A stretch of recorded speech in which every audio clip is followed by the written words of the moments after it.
Okay, live from Adelaide, where we've just landed from Perth, and I thought that Perth was cold and windy. Well, Adelaide is no less. In fact, it's as cold as what we were experiencing in Perth. Look at the skies.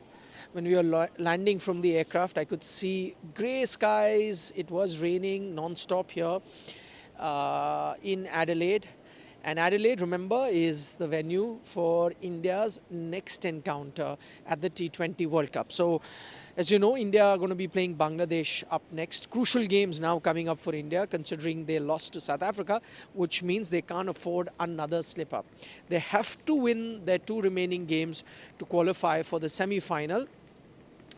But they would also be keeping their fingers crossed the weather can play spoil sport. Now remember, each point is going to be very crucial. If it gets rained out the game, then they will be forced to split points, and that is something that the Indian team wouldn't want. South Africa were forced to do that, but now they've beaten India, so they are in a good position on that front. Take a look at the grey skies. Completely grey, very cold and chilly, as cold and chilly as we experienced the weather in Perth. Meanwhile, there's a big controversy that's happened. Virat Kohli has put out a post. Anushka Sharma has also written. And I think he's right there, Virat, where he says that, there's a video of someone, clearly someone from the hotel staff, who walked inside his room in Perth and shot that entire room of Virat Kohli, the way it was set up. It was very neatly, put. He had uh, idols of gods on his table. He had all his food supplements, his different shoes neatly placed, his kit bag, his luggage, all of them was clearly placed, neatly placed. And of course it was someone from the hotel staff. You can see it also in the video briefly, and there were more than one people who actually walked in, shot his room and put it out on social media. And I think that is invasion of privacy. You cannot do that without taking permission of the player. And I'm sure that appropriate action would be taken against the people who did it, because it won't be tough to identify who did it. It was the hotel staff, so hotel is going to look into this matter and take action against the employee. There are also CCTV cameras, so you can figure out at who went in at what time into the room. So that clearly is invasion of privacy. Virat, as he's written in that post, I think he points out very well that listen, I know people like us, they want to have a piece of us, we understand all that, but you cannot invade somebody's privacy like that. And I think Virat is 100% right when he says that. Then, it's very careless and irresponsible on the part of the people who did it. All of us are cricket fans, but you wouldn't do that. In fact, a lot of times when you're even clicking a picture with them, you take their permission. But to invade someone's privacy like that without their permission, I think is very inappropriate. And I think serious action will be taken. Guru Dutt is saying that BCCI should take action. No, in fact, the hotel authorities will take action. And this could even be, civil action, in the sense even police can be involved in this. So I think all of that will be done. We'll also have to wait on what Virat himself would have to say. If the culprit apologizes, sometime, the players can look at one-off sort of an incident and forgive them as well, but that will all depend on him. But if he wants to take police action, he will be well within his right to do that, and I think some stern action could be taken, considering it's a celebrity. Anyway, even if it was you and I, it would be wrong on anybody to invade our privacy. That he is a celebrity, he makes it even worse.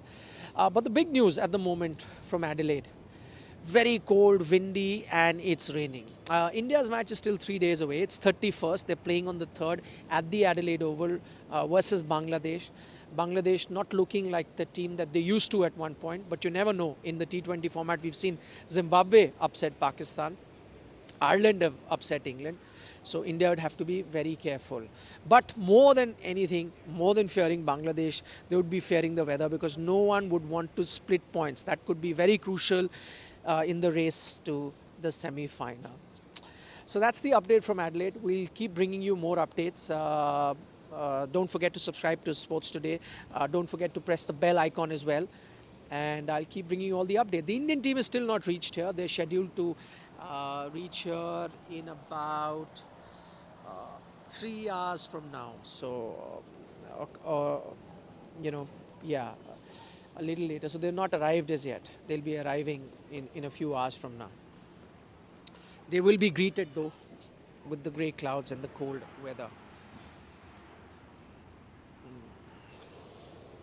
Unfortunately, I can't see a lot of your chats and your questions because I'm just doing this on the fly at the airport.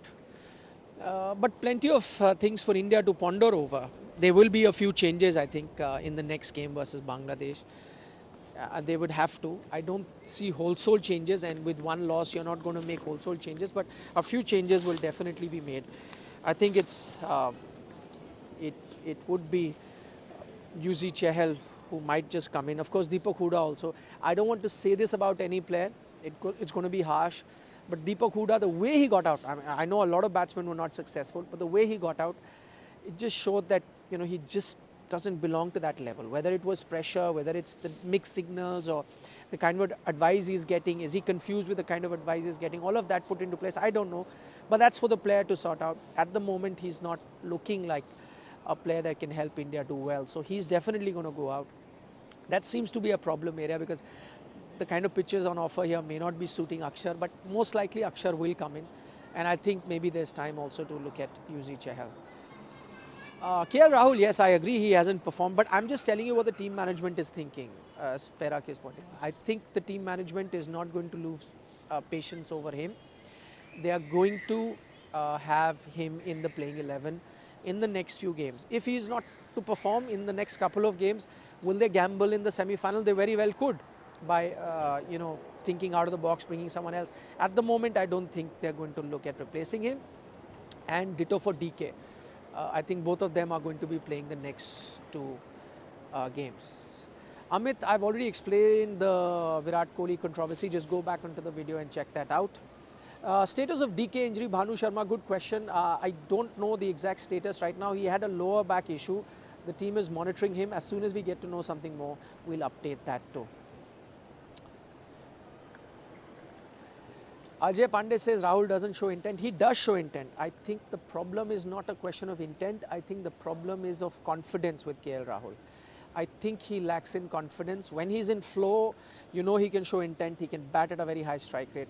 I think it's a question of confidence. Who's responsible for it? Of course, the player himself, the management also. I don't know, whoever. I think that's his bigger problem. Other than that, I think he has all the shots in the book. Okay, later in the day, I'm going to join you live, answer all the questions. Once again, Nikhil Nas signing off from a cold, rainy and windy Adelaide, the venue for India's next match versus Bangladesh.